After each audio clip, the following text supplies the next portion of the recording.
Assalamualaikum warahmatullahi wabarakatuh. Kembali lagi anak-anakku kelas 7 untuk materi IPA semester 2 bab 2. Kemarin kita sudah membahas mengenai sistem organisasi. Sebelum kita belajar, mari kita membaca basmalah terlebih dahulu. Bismillahirrahmanirrahim. Untuk bab 2, kali ini kita akan belajar mengenai ekosistem. Nah, poin-poin yang akan kita bahas kali ini meliputi yang pertama adalah komponen biotik dan abiotik. Yang kedua, interaksi antara makhluk hidup dan lingkungan, rantai makanan, jaring-jaring makanan, dan bentuk simbiosis. Yang pertama, komponen ekosistem itu dibagi menjadi dua. Di sini ada komponen biotik dan komponen abiotik. Silahkan kalian buka LKS kalian halaman 15. Nah, di situ sudah ada pengertiannya bahwa yang pertama, komponen abiotik ini merupakan komponen yang tidak hidup. A itu artinya tidak, biotik artinya hidup. Berarti kalau abiotik adalah komponen yang tidak hidup, meliputi tanah, air, cahaya, udara, kadar garam, derajat keasaman atau pH, suhu, kelembapan, dan kadar garam. Nah, yang kedua adalah komponen biotik, berarti semua makhluk hidup atau semua komponen yang hidup yang terdapat di suatu ekosistem, meliputi manusia, hewan, tumbuhan, jamur, dan fitoplankton. Nah, di sini pengertiannya adalah makhluk hidup yang berinteraksi dan mempengaruhi lingkungan. Berarti bedanya abiotik dengan biotik adalah kalau biotik dia itu makhluk hidup, kalau abiotik berarti tidak hidup. Kita bahas mengenai komponen biotik, berarti komponen yang hidup. Dia dibedakan menjadi 3. Ada produsen, konsumen, dan dekomposer. Produsen ini pengertiannya adalah organisme yang membuat makanannya sendiri atau disebut autotrof melalui proses fotosintesis. Nah, proses fotosintesis ini membutuhkan cahaya matahari untuk mengubah karbon dioksida dan air menjadi oksigen dan karbohidrat atau glukosa.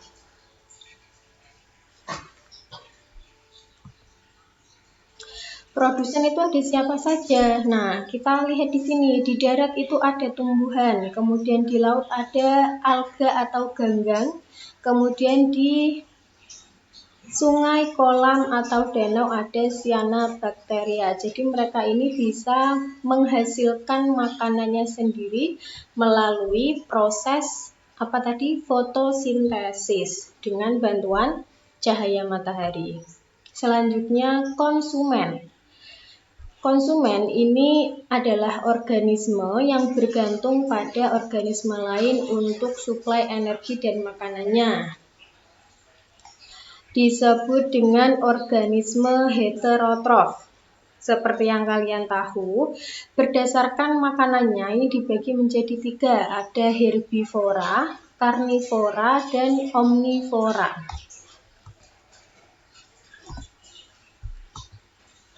Herbivora berarti makhluk hidup yang memperoleh energi atau makanan dari tumbuhan. Contohnya di sini sapi. Sapi ini makan rumput. Kemudian gambar kedua di sini ada ulat. Nah, disebutnya herbivora. Dia sebagai konsumen primer. Yang kedua adalah karnivora. Berarti kalau karnivora dia memakan daging atau memakan hewan lain. Di sini coba digambar ada hewan apa ini? Singa, kemudian harimau. Nah, itu termasuk contoh-contoh dari karnivora. Yang ketiga adalah omnivora, yaitu makhluk hidup pemakan hewan dan tumbuhan.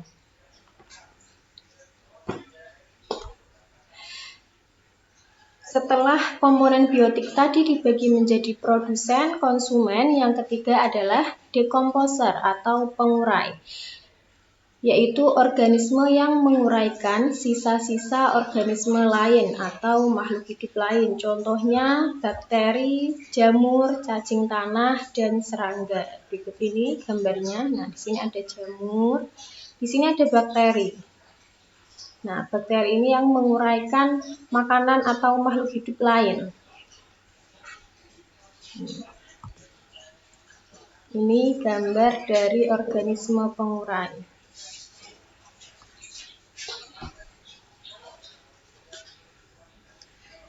Kemudian untuk satuan-satuan dalam ekosistem dibagi menjadi 5. Yang pertama adalah individu, populasi, komunitas, ekosistem, bioma, dan biosfer. Ini jadi satu.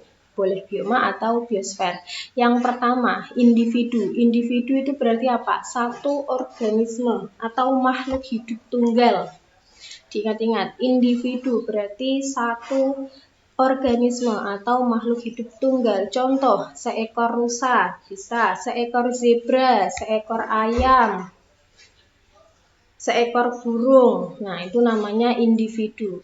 Yang kedua, populasi, yaitu sekumpulan organisme sejenis yang dapat berkembang biak. Atau populasi ini lebih mudahnya anak-anak, berarti dia adalah kumpulan individu-individu yang sejenis yang menempati suatu wilayah. Berarti tadi kalau kita punya seekor rusa, nah ada rusa 1, kemudian rusa 2, rusa 3, rusa 4, rusa 5. Mereka berkumpul dalam suatu wilayah disebut populasi. Syaratnya apa? Syaratnya adalah dia harus sejenis. Itu baru disebut populasi. Yang ketiga, komunitas. Komunitas ini merupakan kumpulan dari populasi yang berbeda dan hidup bersama di suatu tempat atau daerah tertentu. Contohnya, di lapangan rumput itu ada populasi rumput, populasi pohon, kemudian populasi kuda, populasi semut. Nah, itu namanya komunitas. Jadi ada rumput 1, rumput 2, rumput 3, berarti disebut populasi rumput. Yang kedua, populasi kuda. Kuda 1, kuda 2, kuda 3, populasi kuda. Populasi kuda dan populasi rumput yang menempati lapangan, suatu lapangan, itu namanya komunitas. Yang keempat adalah ekosistem. Ekosistem ini merupakan kesatuan antara komunitas dengan lingkungan hidupnya yang membentuk hubungan timbal balik. Nah, kalau di ekosistem ini ada hubungan timbal balik.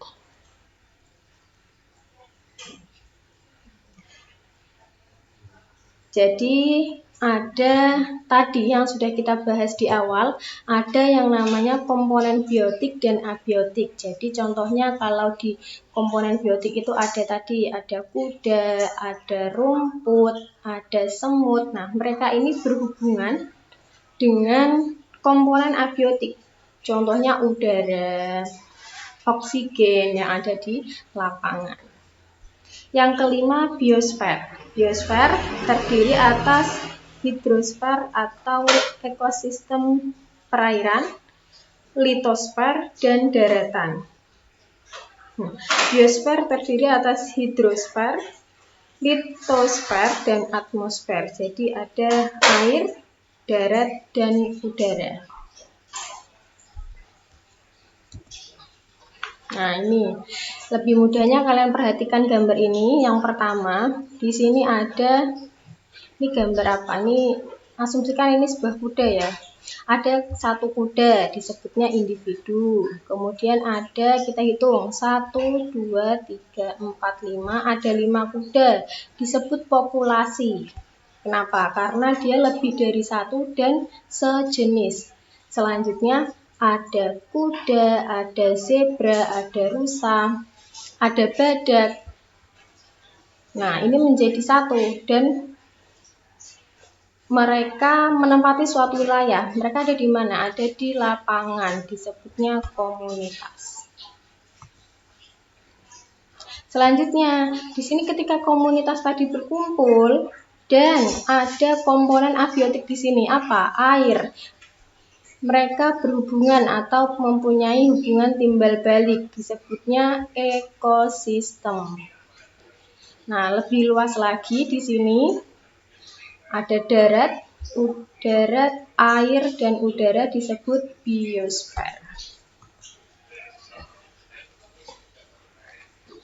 Selanjutnya, kita bahas macam-macam ekosistem, yaitu ada 2, ekosistem alami dan ekosistem buatan. Ekosistem alami itu ekosistem yang terbentuk dengan sendirinya tanpa campur tangan manusia. Contoh, ada laut, pantai, sungai, danau, dan hutan.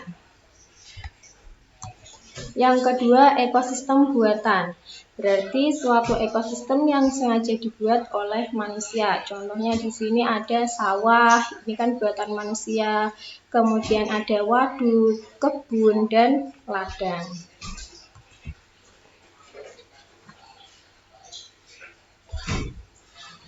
Kemudian kita membahas interaksi dalam ekosistem, yaitu interaksi antara biotik dengan abiotik, interaksi biotik dengan biotik, dan interaksi biotik dengan abiotik.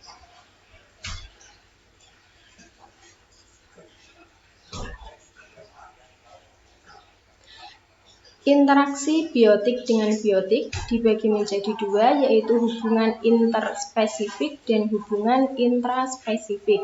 Sedangkan interaksi biotik dan abiotik itu faktor lingkungan terhadap makhluk hidup. Yang pertama kita bahas adalah interaksi biotik dengan abiotik. Biotik artinya hidup, abiotik artinya tidak hidup. Berarti pengaruh lingkungan terhadap makhluk hidup di dalamnya. Contoh di sini tumbuhan. Berarti tumbuhan itu menjadi komponen biotik karena dia hidup. Tumbuhan ini membutuhkan sinar matahari. Ada karbon dioksida dan air. Berarti sinar matahari, karbon dioksida, air ini sebagai komponen abiotik. Membentuk yang namanya karbohidrat dan oksigen atau makanan. Di sini contohnya adalah proses fotosintesis, yaitu tumbuhan itu memasak makanannya sendiri dengan bantuan sinar matahari. Yang dimasak apa? Karbon dioksida dan air diubah menjadi karbohidrat dan oksigen. Ini salah satu contoh interaksi biotik dengan abiotik.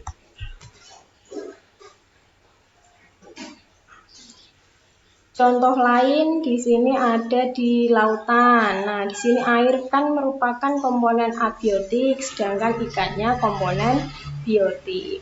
Dan seterusnya. Ini bisa dipahami gambarnya. Kemudian hubungan intraspesifik. Nah, kalau ini berarti hubungan biotik dengan biotik. Makhluk hidup dengan makhluk hidup lainnya. Hubungan antara makhluk hidup berlainan spesies.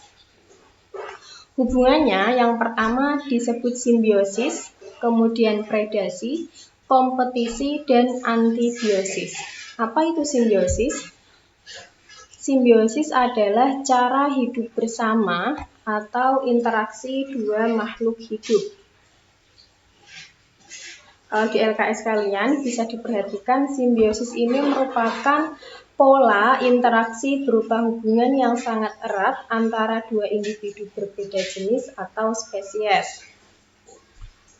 Simbiosis itu dibagi menjadi 3. Ada simbiosis mutualisme, kemudian komensalisme, dan simbiosis parasitisme. Yang pertama kita bahas simbiosis mutualisme. Ini berarti interaksi dua makhluk hidup yang berbeda jenis dan keduanya saling menguntungkan. Contohnya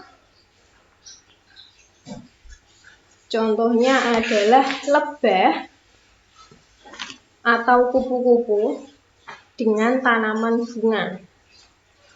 Nah, kenapa dia saling menguntungkan? Karena lebah ini membantu penyerbukan dari bunga. Jadi si bunganya ini diuntungkan oleh si lebah. Lebah juga dapat makanan dari bunga. Namanya simbiosis mutualisme. Yang kedua, jamur dengan ganggang. Kemudian ada ikan badut dengan anemon laut. Bisa kalian baca lagi di LKS halaman 19. Yang kedua, simbiosis komensalisme. Kalau komensalisme berarti yang satu mendapat keuntungan, yang satu tidak untung maupun tidak rugi. Contohnya ini, ikan hiu dengan ikan remora. Si ikan remora ini menempel pada tubuh ikan hiu supaya aman dari pemangsa. Nah, berarti kan remora diuntungkan, tetapi si ikan hiu ini tidak dirugikan maupun tidak diuntungkan karena tidak mengganggu aktivitas hidupnya. Yang ketiga, simbiosis parasitisme, yaitu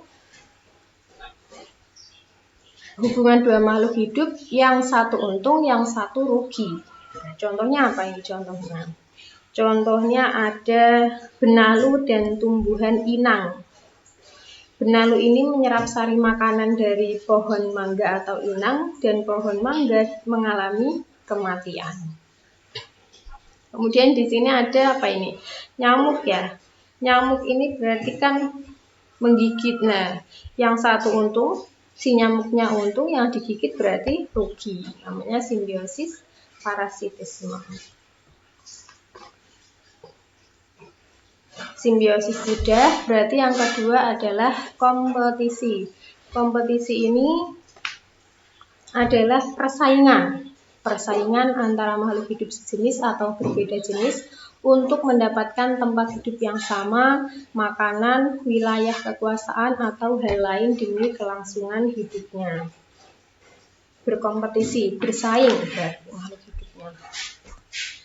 Selanjutnya predasi. Predasi ini memangsa, interaksi antara pemangsa atau predator dan hewan yang menjadi mangsanya atau mangsa. Ini ada singa atau serigala ini menjadi predator yang memangsa atau si pemangsa. Dia memangsa siapa? Memangsa si kelinci. Nah, ini kenapa dia dimangsa? Ya untuk dimakan. Ini namanya predasi. Jadi hubungan makhluk hidup itu ada macam-macam ya anak-anak. Ada tadi predasi, simbiosis, kemudian kompetisi.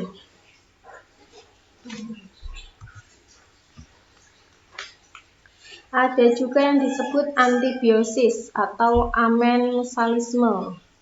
Adalah hubungan dua makhluk hidup yang satu menghambat pertumbuhan makhluk hidup lain. Contohnya jamur penisilin. Jamur penisilin ini menghambat pertumbuhan bakteri atau jamur lain yang hidup bersamanya. Nah, ini jamur penisilin dia membunuh bakteri.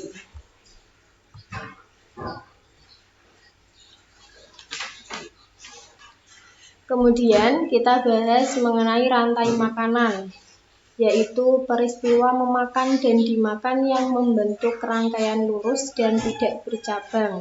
Contohnya rumput. Rumput ini dimakan belalang, kemudian belalang dimakan kadal, kadal dimakan burung elang. Rumput disebut produsen, kemudian belalang disebut konsumen primer, kadal disebut konsumen sekunder, dan burung elang disebut konsumen tersier. Berarti urut ya di sini. Rangkaian lurus dan tidak bercabang disebut rantai makanan. Jadi hanya satu, tidak bercabang. Rumput dimakan belalang, belalang dimakan kadal, dan kadal dimakan burung elang. Nah, bedanya di sini. Ini namanya jaring-jaring makanan. Kalau tadi itu dia lurus dan tidak bercabang. Kalau di jaring-jaring makanan ini saling berhubungan, makan dan dimakan. Kumpulan beberapa rantai makanan yang saling berhubungan. Contohnya dari sini, produsennya rumput. Rumput bisa dimakan kelinci, dimakan tikus, dan dimakan belalang. Di sini kelinci dimakan apa ini?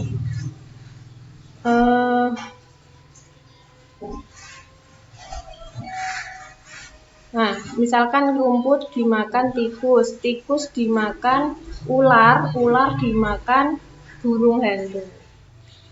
Rumput dimakan belalang, belalang dimakan ini apa ini? Seperti tikus besar ya, kemudian tikus besar ini dimakan oleh burung hantu.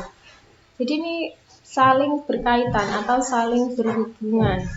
Ini tikus ini ketika setelah makan rumput, dia bisa dimakan sini, bisa dimakan ular. Belalang pun, ini belalang ketika sudah makan rumput, dia langsung dimakan burung hantu atau dimakan tikus besar ini.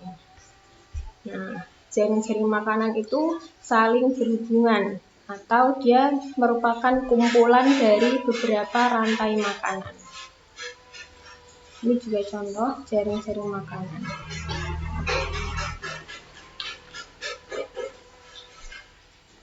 Selanjutnya piramida makanan. Piramida bentuknya apa? Segitiga di sini. Nah, menggambarkan aliran energi dan jumlah makanan pada ekosistem dan dia tersusun dari produsen hingga konsumen paling tinggi. Yang paling bawah di sini produsen rumput.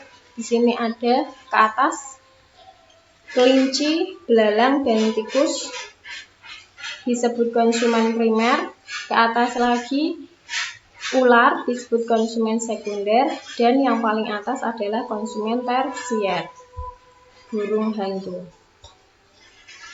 Semakin tinggi tingkatan trafiknya, berarti semakin sedikit populasinya. Di sini mulai dari padi, produsen, belalang, konsumen 1 atau konsumen primer, katak konsumen sekunder atau konsumen 2,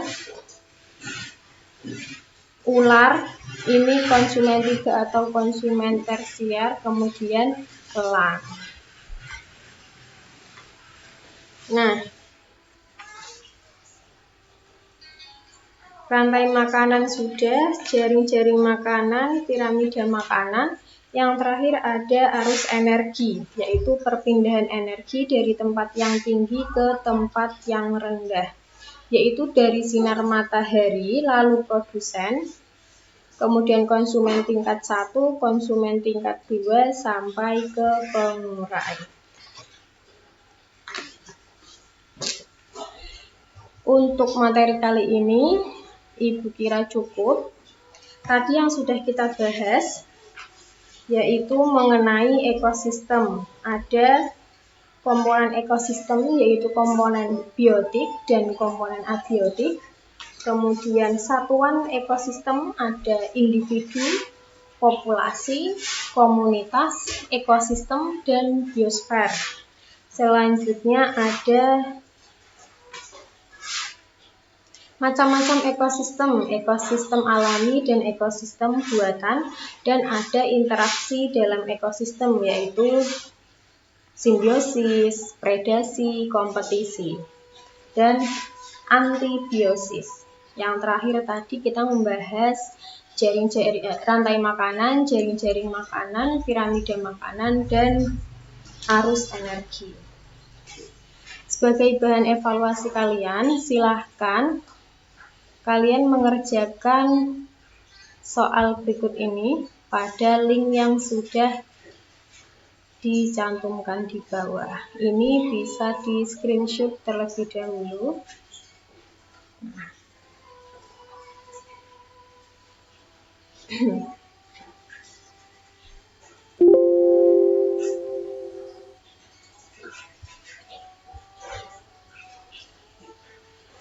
Ini soal nomor 1 dan soal nomor 2.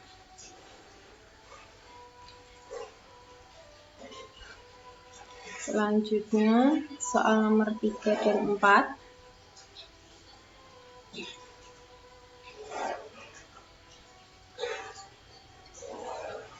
Ini soal terakhir, soal nomor 5.